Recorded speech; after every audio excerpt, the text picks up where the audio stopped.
Tony winner Idina Menzel is a Broadway queen. She began her career in the original cast of Rent and later originated the role of Elphaba in Wicked. Woo! And then became a household name as the voice of Elsa in the Frozen movies. Now, after a decade, she's making her return to Broadway. I know. In a brand new show that she co-created called Redwood. Idina, we're so happy you're here. I know you're obsessed with her. Freaking out. I'm obsessed with you. I'm freaking out. When we're even just saying those three things that you've done, Rent, of course, Wicked, and One a decade. Frozen. But I mean, but they're part. There's a lot of downtime in there, but I just make sure I get one job a decade.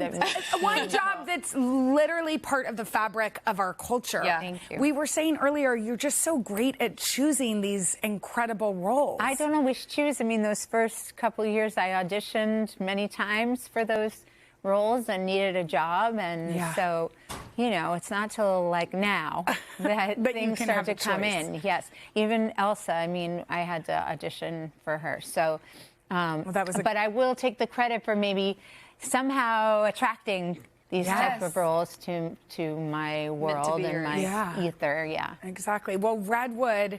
15 years in the making. That's tenacity and determination. Talk to us about this new show. Yeah. Oh, my gosh. I was really...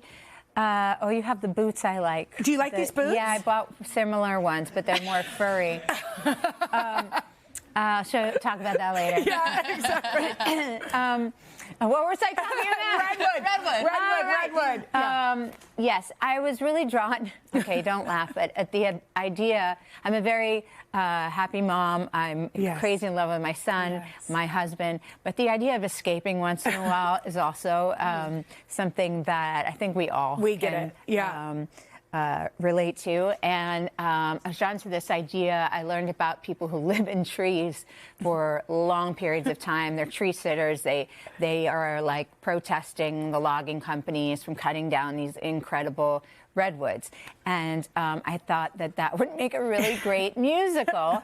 And because, I don't know, I thought that she'd be in this dream space in her mind, and if she was experiencing something an upheaval in her life and needed to get away from everything, that being one with nature and connecting with nature and being in a place that forces you to be in stillness and silence can also be a very loud place. And so I brought it to Tina Landau, one of our biggest directors in our business, and she also writes the music and is a lyricist. Gosh. And we put this thing together. It wasn't until COVID that, as a director, she wasn't working as much, so she just started to write, and we found the real heart of the show. And it's just a woman, a New York woman, who's going through something, gets in her car, doesn't stop driving until she finds herself at the magical, mystical Redwoods out in Northern California, and she has this incredible, life-changing adventure. Oh, I love that. And you learned how to climb real trees? Is that right? Yeah, well, so our production is extremely immersive. It's like cutting-edge audiovisual production. And also, yes, I learned to... This is in the Redwoods, is that right? Yeah, this wonderful man named Tim Kovar, who's one of the only people in the world that's licensed to take people up all the way. You can hear me singing? Yeah, we can hear you singing. Well, when I sang 300 feet up in the canopy of a redwood, which is, you don't usually get to go all the way up into the canopy, so that was an incredible experience. I serenaded him a little bit, and I was working on my songs with the backdrop, and it was just a magical day doing that. And like I said, there's something about the silence is a different kind of silence, and the forest has this peacefulness and this way of reflecting, and what I love so much about our show is the redwoods represent. Am I talking too much? No. Okay. We're both into it. Go. The redwoods have these three branches. No pun intended. They thrive in fire. So forest fires, you'll find them when you see them. They might be very charred and black around their huge trunks, but they have survived. Wow. And they thrive because their cones open up through fire, and then they disperse more of their seeds. They also, their root system is really shallow. You would think in order to hold up a tree as tall as a Statue of Liberty that they'd have to be really deep to counterbalance. They're not. They're really shallow. They go about 5-6 feet in the ground, and they all hold hands with each other, and they sustain each other. They hydrate each other. They fuel each other, and so our show is about connection, really, and how much we need to depend on one another to hold each other up. And then the last thing, really quick, it's my favorite, that has something called heartwood, which is the innermost part of the tree, but it's dead, but it's the strongest part of the tree. And so what I love so much is that we can sort of take the things that we struggle with, our loss, things that we, that sort of not let them define us, but take it and let them sort of show us how to live again, and not let them demoralize us and keep us from finding the beauty in our life. Oh my God, we have to go cry see it. at a tree right now. I really am. The symbolism is exactly what we need. Yes, I think it is, and it's very unconventional, very modern, and it's an original musical. I know, which we need. It's a 27-year-old female composer who's never done anything for Broadway before. Oh, and amazing. a woman's story. Yes, which we need. Okay, but Idina's going to stick around. We're going to put her in the hot seat. Woo! We're getting in there too. Yes. Right after this. That's so beautiful. No, we loved it. We are back with legendary actress and singer Idina Menzel, star of the new Broadway musical, Redwood.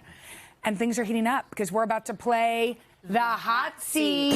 Woo! All right, Donna, take us. It's getting steamy and spicy. Yeah, by the way, they're used to the steam. Right. Yeah. You're used to having the stage moment. I don't think we love it, though. Yeah. We love the scene while our mouths are open. Drama. Drama, because this will be dramatic. Oh, okay? hi. Wait, I'm sorry. Oh, it's okay. But if I face this way, then I can't. You face the way you're supposed to. You're the star. Okay, so here's how it's going to go.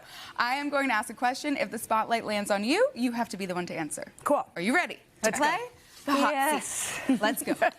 Question number 1. What is your most embarrassing moment on stage? Oh, that's not going to be mine. What? you have a different most one? You're on a stage. embarrassing This is a moment? stage. Yeah, stage. Kelsey. Oh, Kelsey. Landed on you. Easy. Everything I do is embarrassing. The last tour I did a quick change into a pair of jeans, and I went on stage, and it was like a really rowdy crowd that night anyway. But during this song called Miss Me More, they were extra rowdy, and I was like, wow, they really like this song here.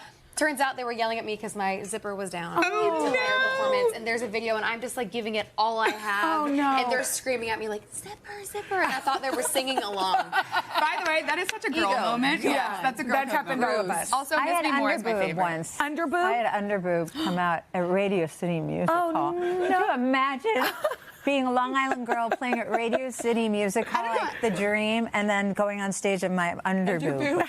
Underboob. I think it's a little sexy. I think underboob's kind of in. Yeah, it is. But I I'm agree. over 50 It's kind of today. yeah, I'm into it. But okay, next question. What has been your weirdest fan encounter? Who's it gonna land on? What has been your weirdest fan encounter? Oh, Idina. My weirdest one? Weirdest. I guess Barbara Streisand. What? Wait, what happened? Yeah, no, I mean, yeah. I sang at the Kennedy Center Honors when she was being honored, and I had to sing Don't Rain on My Parade, and I was terrified to have to sing that in front of her. And then at the after party, I was sat at her table. But I don't think she recognized that I had sang for her, you know. And then, so finally, I said, someone said, she looked at me and she goes, "Did you sing Don't Rain on My Parade for me tonight?" And I said, "Yes, Miss Streisand." And she said, "You were good." And then she got up and left. I think that's a compliment. I think it is. I think it is. You were like, Definitely. It was me. Oh my gosh, hilarious. Don't rain on our parade. Seriously. Okay, last question. What is the most romantic thing your partner has ever done? You're gonna go. The most romantic thing, it must be JB8. Yes. They know to ask positive questions. Make us swoon. Make us Okay, swoon. well, he proposed to me on a hike from in Maine, and it was the first place the sun hit the United States. So that was romantic. We hadn't brushed our teeth. That wasn't so romantic. But it was pretty sweet. Thank you, guys. Thank you, Idina. You're so great. You guys, if you're in New York, make sure to go see Idina and the cast of Redwood on Broadway. Get tickets right away.